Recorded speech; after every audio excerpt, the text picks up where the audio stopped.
The alarm screamed through the Galactic Council building like nothing anyone had heard before. Every alien in the massive chamber froze as the emergency signal cut through their conversations. The sound meant only one thing: someone was dying. Out there in the cold darkness of space, Council Prime Vextar stood up quickly, his 8 tentacles shaking as he read the incoming message. His voice cracked when he spoke. The research ship Harmony's Edge is in serious trouble. Engine failure in the Kethfer Nebula. The room went deadly quiet. Every species in the galaxy knew about the Kethfer Nebula. It was a place where ships went to die. The radiation there could cook most aliens alive in minutes. The gravity wells could crush a vessel like a tin can. Even the toughest species avoided it completely. 200 researchers are trapped on that ship, Vextar continued, his voice getting weaker. Our best scientists. Biologists who have spent their lives studying dangerous worlds and the creatures that live on them. A delegate from the Zephyrian Empire raised a clawed hand. What about their life support systems? How long do they have? Vextar checked his datapad again. The numbers made his stomach turn. 72 hours. Maybe less if the radiation gets worse. The chamber erupted in worried voices. Everyone started talking at once. Some species offered to help, but they all knew the truth. No one could survive. In that nebula, the radiation levels were climbing every hour. The toxic storms made navigation impossible. The gravity anomalies would tear apart any rescue ship. We need to face reality, said Ambassador Crix from the Centauri Republic. That nebula is a death trap. We have lost ships there before. Big ships. Military ships. They all disappeared without a trace. Other delegates nodded sadly. They had all heard the stories. The Kethfer Nebula was like a hungry monster that ate everything that came near it. No rescue mission had ever succeeded there. Most never even made it halfway before turning back. So we just let them die? Asked a young delegate from the Altair system. 200 of our best minds, and we do nothing? The room fell silent again. Everyone stared at their feet or their datapads. No one wanted to admit it, but they all knew the answer. Sometimes the universe was cruel. Sometimes good people died in terrible places, and there was nothing anyone could do about it. That's when a calm voice spoke from the back of the chamber. What about the humans? The effect was immediate. Every alien in the room turned to look at the speaker. Some gasped. Others backed away instinctively. A few even reached for their emergency communication devices. Ambassador Lee from the Terran Federation sat quietly in his chair. He hadn't moved or changed expression. He just waited patiently as hundreds of alien eyes stared at him with a mixture of desperate hope and bone-deep fear. The humans, of course. The galaxy's most terrifying species had just volunteered to help. The message reached Captain Park while she was eating lunch in the crew mess hall. She read through the mission details on her tablet, taking another bite of her sandwich like she was checking the weather forecast. The radiation levels that had made the entire Galactic Council panic got nothing more than a raised eyebrow from her. Hey Kim, come look at this, she called to her chief engineer, who was fixing a coffee machine in the corner. Kim wiped his hands on a towel and walked over. He read the screen over her shoulder, letting out a low whistle. Wow, that's quite a radiation storm brewing out there. Haven't seen numbers like that since the Proxima incident. Think we can handle it?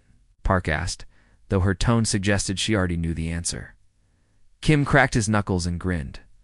Captain, this looks like it's going to be fun. The Defiant loves a good challenge. Within minutes, word had spread through the ship. Navigator Choi was the first to arrive on the bridge, still carrying his lunch tray. He looked at the mission data and laughed. Oh man, look at those gravity readings. This is going to be like threading a needle while riding a roller coaster? Communications Officer Han joined them next, shaking her head with amusement. The Council is freaking out about this nebula like it's some kind of death trap. Have they never dealt with a category for radiation storm before? Medical Officer Yoon was last to arrive, but she brought coffee for everyone. She studied the data while sipping her drink.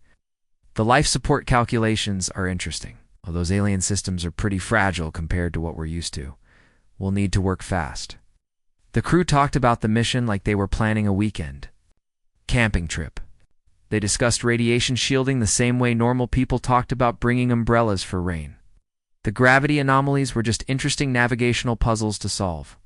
"So when do we launch?" Park asked, settling into the captain's chair. "Mission Control says immediately," Han replied, already running through her pre-flight checks. "The alien ship's condition is getting worse every hour." "Perfect," Park said, her fingers dancing across the control panel. "Let's go save some lives?" Back in the council chambers, the alien delegates watched through the communication link in horrified fascination. The humans were actually excited about this mission. They were joking and laughing about conditions that would kill most species in minutes. "Are they insane?" whispered one delegate. "No," replied another, his voice filled with fear. "They're human. This is what they do." The Defiant's engines roared to life with a sound that made the aliens jump. The ship lifted off smoothly, heading straight for the deadliest place in known space. And the humans inside were having the time of their lives. The edge of the Kethver Nebula looked like a wall of angry lightning. Purple and green energy crackled across the entrance, creating patterns that hurt to look at directly. The radiation was so intense that it made the space around it shimmer like heat waves rising from hot pavement. "Well, there's our doorway, too."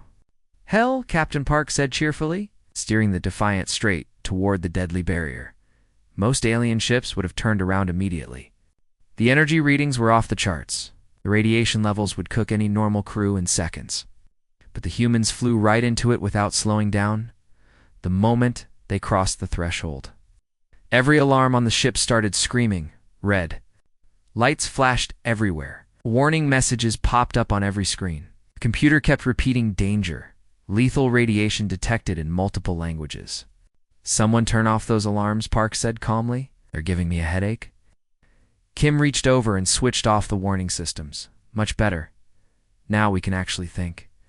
The bridge crew worked like they were sailing through a normal day. Outside the windows, deadly storms raged with enough power to destroy entire planets. Inside, the humans drank coffee and made jokes about the turbulence. "Navigation's getting a bit fuzzy," Choi reported, watching his instruments flicker and spark. The radiation was frying the electronic systems faster than they could repair themselves. "I'm switching to manual controls." He grabbed the old-fashioned steering wheel that most modern ships didn't even have anymore. His hands moved across the controls with practiced ease, feeling his way through the storm by pure instinct. "Dead reckoning it is," Park nodded approvingly. "Sometimes the old ways work best." The ship bucked and rolled through waves of energy that would have torn apart most vessels. But the Defiant was built tough, and her crew was tougher. They rode the radiation storms like surfers riding giant waves. "This is actually pretty fun," Han laughed, watching her communication equipment spark and smoke. "Like flying through a fireworks display." Medical Officer Yoon checked her instruments and shook her head in amazement. "The radiation out here is incredible. I've never seen readings like this. It's like swimming in pure energy." Far ahead in the nebula, the stranded research ship Harmony's Edge was picking up the Defiant's approach on their failing sensors. The alien crew huddled around their monitors, watching the human ship push deeper into the maelstrom. "They're actually doing it," whispered Dr. Vexilani, the expedition leader. "They're flying right through the worst of it." "Look at their course," another scientist pointed out. "They're not even trying to avoid the radiation storms. They're flying straight through them." The aliens watched in growing horror as the human ship seemed to dance through conditions that should have been instantly fatal. The crew's casual radio chatter came through their communications system, filled with laughter and friendly banter. "These humans," Vexilani said quietly, "they're not just surviving out there, they're enjoying themselves." The thought sent chills through every alien on the ship. The docking should have been completely impossible. The Harmony's Edge was spinning slowly, damaged and leaking radiation like a broken reactor. The gravity waves around them kept shifting, making the space around both ships twist and bend in ways that hurt to think about. But Captain Park brought the Defiant alongside the alien research vessel like she was parking a car in her driveway. The docking clamps locked into place with a solid thunk that echoed through both ships. "Seal looks good," Kim reported, checking his instruments. "Airlock is pressurized and ready." The alien crew of the Harmony's Edge pressed against their windows, watching the human ship with mixed feelings of hope and fear. They had been saved, but by what exactly? The airlock doors slid open with a soft hiss. Captain Park stepped through first, followed by her crew. They moved with calm confidence, like they were visiting friends instead of entering a radiation-soaked death trap. The alien corridor was a nightmare of sparking wires and flickering lights. Red emergency lighting cast everything in an eerie glow. Radiation detectors throughout the ship were clicking frantically, warning of levels that would kill most species in minutes. Park walked down the hallway like she was taking a pleasant stroll through a park. She didn't hurry. She didn't look worried. She just moved forward with the easy confidence of someone who belonged exactly where she was. "Hello there," she said to the first group of terrified alien researchers. "I'm Captain Park. We're here to get you out of this mess." The aliens stared at her in shock. She was standing in radiation that should have been cooking her alive, and she was smiling. Actually smiling. Behind her, Engineer Kim was already checking the ship's systems. He opened a control panel that was glowing with dangerous energy and stuck his bare hand right inside. The aliens gasped, expecting to see him collapse instantly. Instead, Kim just nodded thoughtfully. "Plasma coupling is fried, but the main systems are still intact. We can work with this." Navigator Choi walked past them, whistling a cheerful tune. As he headed toward the most contaminated section of the ship, the aliens watched in horror as he disappeared into an area that their own crew had abandoned hours ago. "Don't worry about him," Park said, noticing their terrified expressions. "Choi actually enjoys this kind of thing, says it reminds him of home." The aliens looked at each other with growing fear. Oh, what kind of world produced creatures that felt at home in deadly radiation? Medical Officer Yoon appeared next, carrying her equipment bag. She moved through the toxic environment like she was walking through a hospital hallway. Nothing seemed to bother her. Not the radiation, not the sparking electronics, not the twisted metal that had been warped by the gravity storms. "Let's get you all checked out," she said kindly to the alien crew. "Some of you might have radiation exposure." The irony wasn't lost on them. The humans, who should have been dying from radiation poisoning, were checking the aliens for the same condition as the rescue continued. One terrible truth became clear to every alien on that ship.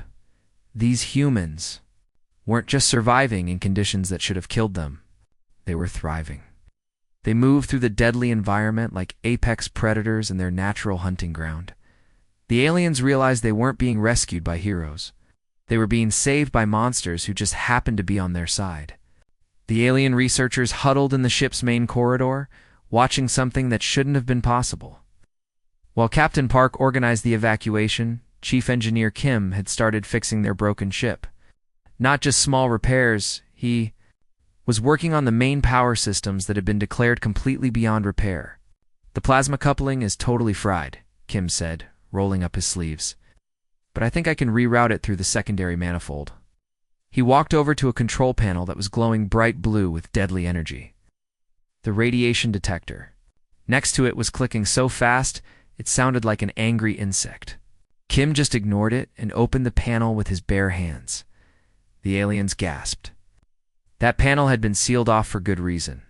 The energy inside would melt flesh instantly. Their own engineers had declared it a death trap hours ago. Kim reached right into the glowing machinery like he was checking the oil in his car. Sparks flew around his hands. The blue energy danced across his fingers. He should have been dead in seconds. Instead, he just frowned thoughtfully. "Yeah, I see the problem. The plasma flow is backed up here. Give me a minute." He started pulling out burned components and replacing them with parts from his toolkit. The aliens watched in stunned silence as he worked in an environment that should have liquefied his bones. "How is he doing that?" whispered Dr. Vexilani to her colleague. "I don't know," came the shaky reply. "According to everything we know about biology, he should be dead already." Meanwhile, Medical Officer Yoon moved through the group of survivors with her medical kit. She had a gentle smile and a kind voice, but there was something deeply unsettling about her calm behavior. "Let me check your radiation levels," she said to a trembling researcher, pointing a scanner at him.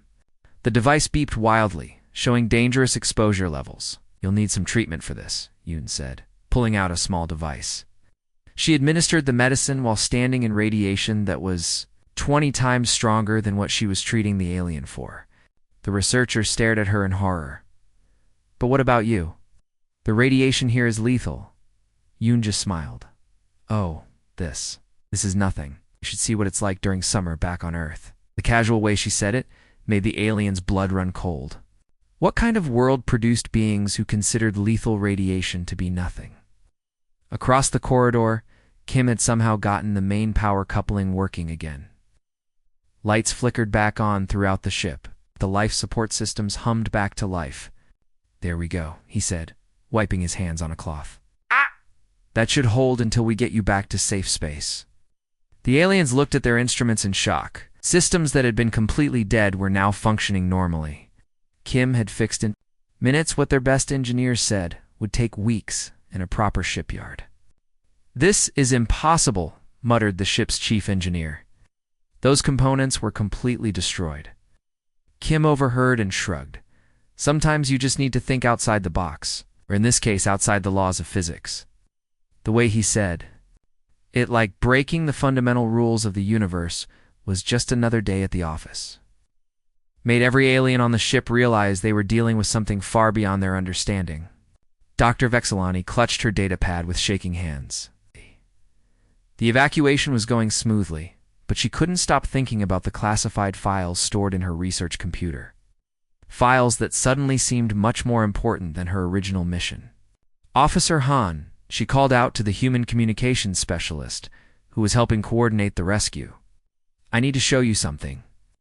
Han looked up from her equipment with a friendly smile. Sure, what's up? Vexilani hesitated, then activated her holographic display. Charts and graphs filled the air between them, showing detailed biological data about various species across the galaxy. This was our real mission, she whispered, glancing around nervously. We've been studying Deathworld species for the past 5 years. Trying to understand how life can survive on the most dangerous planets in the galaxy. Han's expression didn't change, but something shifted in her eyes. That sounds like interesting work. We've cataloged over 200 species from high-gravity worlds, toxic atmosphere planets, and radiation-soaked systems, Vexilani continued, her voice getting quieter. But none of them come close to what we found when we studied your kind. What? Datapad showed a star map with Earth highlighted in red. Around it were detailed charts showing the planet's atmospheric composition, weather patterns, and biological hazards. Your world is classified as a Class 12 death world, Vexilani said, the words coming out in a rush. That's the highest rating we've ever given to any planet. Most species would die just from breathing your air. Han nodded casually. Earth can be a bit rough sometimes, but it's home, you know. Bit rough? Vexilani's voice cracked. Your planet has carnivorous plants, venomous insects, predatory mammals that hunt in packs, weather systems that can level entire cities, and radiation levels that would sterilize most worlds. Don't forget the earthquakes, Han added helpfully, and the volcanoes. Oh, and hurricane season can be pretty intense. The alien scientists stared at her in horror. Han was talking about planetary disasters like they were minor inconveniences. Here's what we couldn't understand, Vexilani continued, pulling up more data. Every other Deathworld species we studied was specialized for their specific environment. The rocketers from Kronos can only survive on high-metal worlds. The plasma. Beings from Helios die instantly in cold environments. She gestured to the human crew working around them. But you, ... you can survive anywhere. It's any environment, any condition, any threat. We tested the theoretical limits, and there's nowhere in the galaxy that humans couldn't eventually adapt to. Han's smile became a little sharper. We're pretty adaptable, I guess. This isn't adaptation, Vexilani whispered. This is something else entirely. Earth didn't just produce a tough species, it created the ultimate survivors. Around them, the other human crew members continued their work, joking and laughing while performing tasks that should have been impossible. They moved through the deadly environment like they owned it. Earth's not that bad once you get used to it, Han said, her tone still friendly, but with an edge that made the alien's blood run cold. The terrible truth hit Vexilani like a physical blow. Humans weren't just from a death world. They were from the only planet that had produced a species capable of surviving anywhere in the galaxy. Every other species had limits, boundaries, environments where they couldn't exist. Humans had no such limitations. They were the galaxy's apex survivors, and they had been hiding it behind friendly smiles and polite conversation. The alien researchers started putting the pieces together. Each new understanding made them more afraid. Dr. Vexilani pulled up her behavioral analysis files, the ones that had classified humans as unpredictable and potentially dangerous. Look at this data, she said to her colleague, Dr. Zenth. We always thought human aggression was a primitive trait, something they hadn't evolved past yet. On the screen were videos of human conflicts, sports competitions, and territorial disputes. The aliens had studied these behaviors for years, trying to understand why humans seem so quick to fight. But it's not primitive at all, Vexilani whispered. It's a survival mechanism. On a world where everything is trying to kill you, the species that fights back is the one that lives. Navigator Choi walked past them, whistling cheerfully as he checked some equipment. Dr. Zenth worked up the courage to ask him a question.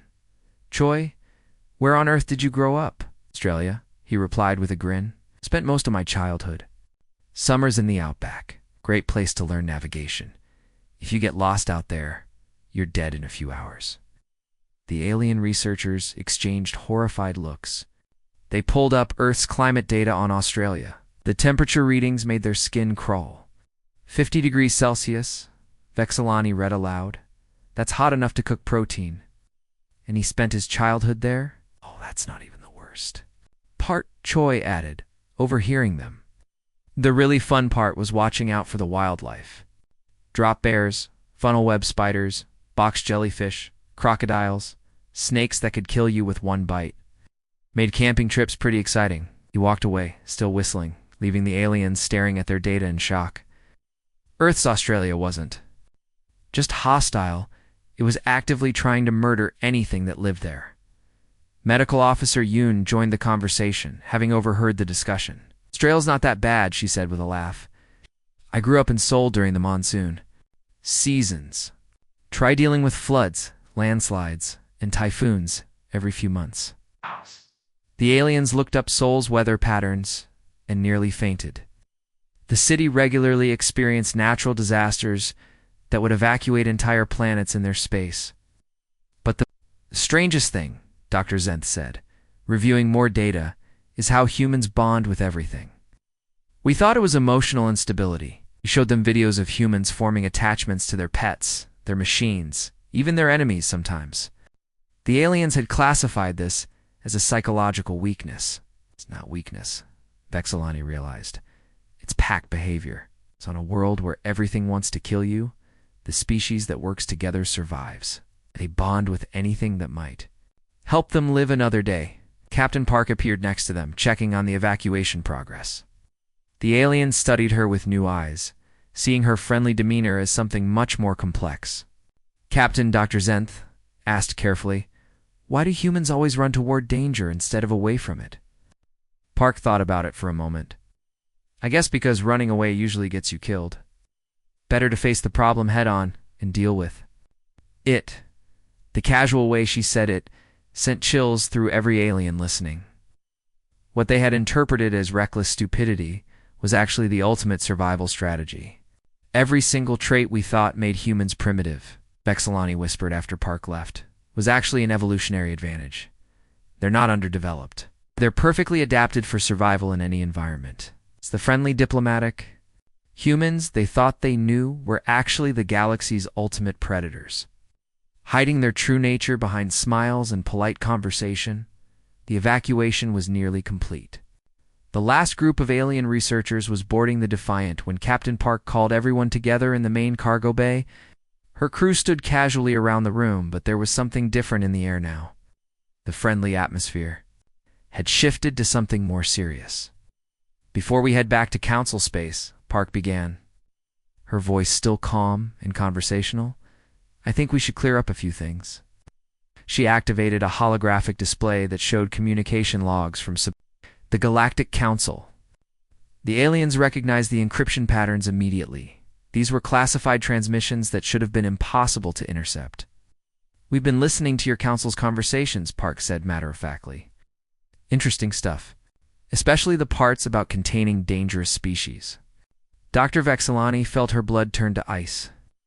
The containment protocols were the council's most closely guarded secret.